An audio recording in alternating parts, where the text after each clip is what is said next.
It was a quiet afternoon when it all started.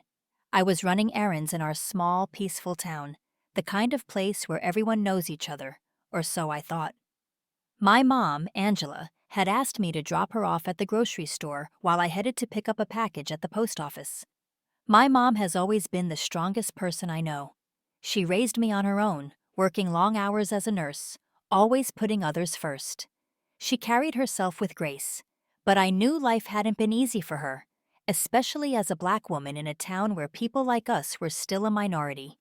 When I pulled up to the grocery store to drop her off, she smiled at me, her warm, familiar smile.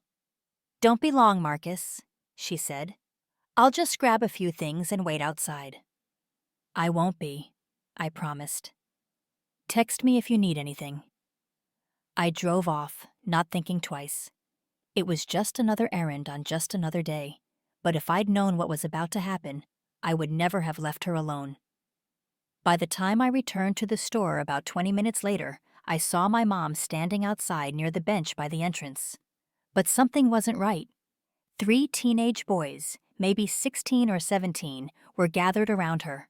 From where I parked, I could see the tension in her posture. Her grocery bags were on the ground beside her, and she was clutching her purse tightly. I got out of the car quickly, but I couldn't hear what they were saying yet. As I got closer, their words became clearer, and my stomach turned. "Hey, what are you even doing here?" One of the boys sneered, his voice laced with mockery. "Shouldn't you be in some other part of town?" "Yeah," another boy added, smirking. "This isn't your neighborhood. Why don't you go back to wherever you came from?"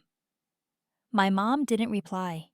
She stood there, calm but firm, refusing to give them the reaction they were looking for. "You think you're better than us, huh?" the third boy said, stepping closer. "You people always act like you own the place." I could see my mom take a small step back, her eyes scanning the parking lot, probably looking for me. She didn't look afraid, she never showed fear, but I could tell she was uncomfortable. That's when I stepped in. "Is there a problem here?" I said loudly, walking up to them. The boys turned to look at me, their smirks faltering for a moment. I wasn't a small guy. Years in the military had built me up, and I could see them sizing me up, trying to figure out if I was a threat. "This doesn't concern you," one of them said, trying to sound tough. "It does when you're harassing my mom," I replied, my voice steady. The boys exchanged glances, and for a moment I thought they might back down, but then one of them snorted and said, "Oh, so you're her son. Figures, like mother, like son." I felt anger rise in my chest, but I forced myself to stay calm. "You don't want to do this," I said firmly. "Walk away now." One of the boys laughed nervously, but the leader, the one who had been the most vocal, stepped closer, puffing out his chest. "Or what?" he challenged. My mom put a hand on my arm. "Marcus, let's just go," she said softly. But before I could respond, the store manager came rushing out. "What's going on here?" she demanded, her eyes darting between us. The boys started backing off immediately, muttering excuses about how they were just joking, but their smirks were gone, replaced by nervous glances in my direction. "Don't come back here," the manager warned them. "I'll be calling your parents." The boys took off, mumbling under their breath. As the boys disappeared down the street, their taunts fading into the distance, my mom let out a long, heavy sigh. She bent down to pick up her grocery bags, her fingers trembling slightly as she lifted them. I wanted to say something comforting, but words didn't feel like enough in that moment. "I'm sorry, Marcus," she said softly, her voice barely audible. Her gaze stayed fixed on the bags in her hands, avoiding mine. I didn't want to make a scene. I felt a rush of emotions, anger, frustration, sadness, but I held them in check as I stepped closer to her. "You didn't make a scene, Mom," I said gently, my voice softening.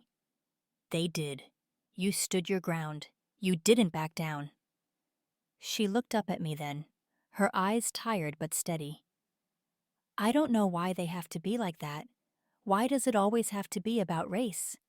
I just wanted to get my groceries and go home. I could feel her heartache in the way her shoulders slumped.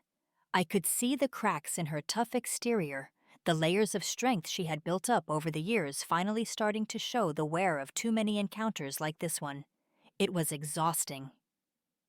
The store manager appeared from the entrance, her face full of concern. "I'm so sorry, Mrs. Hayes," she said, her voice genuine. "I'll make sure they don't come back here. That kind of behavior isn't acceptable." My mom nodded, but I could tell she wasn't really hearing the apology. It wasn't the manager's fault. The apology didn't take away the sting of what had just happened. "Thank you," I said to the manager, wanting to move on from the uncomfortable exchange.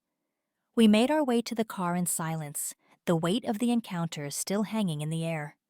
The parking lot felt quieter now, the sun just beginning to set, casting long shadows on the pavement. My mom slid into the passenger seat, and I started the car, glancing over at her as I pulled out of the lot. She was staring out the window, her hand resting on the door handle. I could feel the tension in her body. She was trying to hold it together, but I knew her too well. "Why do people still act like this?" she asked quietly, her voice breaking the stillness of the car. "Why can't they just let us live in peace?" The question hung in the air like a heavy fog. I didn't have an answer, not a good one anyway. What could I say to that? How could I explain why some people still carried hate in their hearts, or why some felt so entitled to treat others like they were less than? "I don't know, Mom," I said softly, my grip tightening on the steering wheel. "I really don't know." We were quiet for a few moments. I wanted to say something that would make her feel better, but nothing seemed right. The truth was, I was struggling with my own feelings. I had seen hate before, but seeing it directed at my mom, at a woman who had given everything for the people around her, hit harder than I expected. But what I did know, with the clarity that came from years of protecting her, was that those boys were lucky. Things hadn't escalated. They had no idea who they had just messed with. My mom wasn't just some random person they could pick on. She was Angela Hayes, a woman who had survived and thrived in a world that often wanted to break her. She had faced challenges that most people could never imagine, and had come out stronger each time. And me? I wasn't some bystander. I was her son. I had her back, no matter what. Those boys might have thought they were being tough, but they didn't know who they were dealing with. As we drove home, I glanced over at my mom again. She was still staring out the window, but there was something different in her posture now. Not defeated, but quietly resolved. She was a fighter. "We'll be okay, Mom," I said quietly, my voice full of conviction. "You're stronger than they could ever understand. We both are." She didn't respond right away, but I could see a flicker of something in her eyes, maybe a hint of a smile. It was small, but it was there. She didn't need me to fix everything. She didn't need me to make it all go away. But knowing I was there, knowing that we had each other, that was enough. A few days later, my mom and I were out again, this time at a local community event. It was a fundraiser for veterans, and I had been asked to speak about my time in the military. As I took the stage and looked out at the crowd, I spotted those same three boys sitting with their parents. Their eyes widened when they saw me, and I could see the recognition dawn on their faces. I introduced myself to the crowd. "My name is Marcus Hayes," I began. "I served as a captain in the U.S. Army for 8 years, leading missions overseas and protecting the freedoms we all enjoy today." I went on to share my story, but I couldn't help glancing at those boys. They were squirming in their seats, avoiding eye contact. After the event, their parents came up to thank me for my service. The boys stood awkwardly behind them, their faces red with embarrassment. "Do you know these boys?" one of the parents asked, noticing the tension. I smiled, but it didn't reach my eyes. "Yes, we've met before." The boys looked like they wanted to disappear into the ground.